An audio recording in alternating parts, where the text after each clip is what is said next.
Hi everyone! In this video we will explain how to enable the dark mode in the Bimber WordPress theme.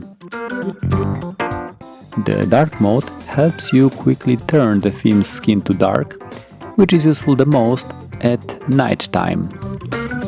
We want to allow our users to turn the mode on and off using the switcher placed directly in the site's header. The Bimber theme has a built-in element for that, so let's navigate to the Customizer, Header and Builder panel.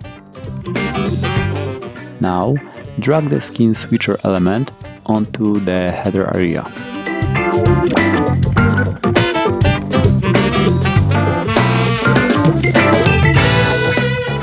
It starts to work instantly, so you don't have to even publish changes to switch between light and dark modes.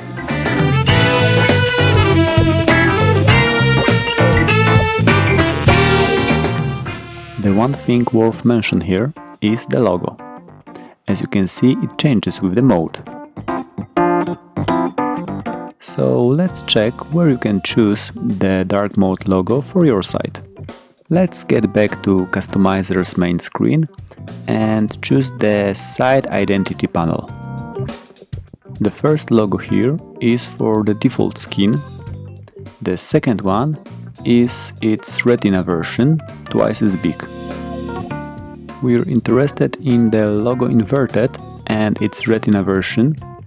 You don't have to use it, but we recommend that, as most logos don't look good in both modes at the same time. That's all for this video, thank you for watching, bye bye!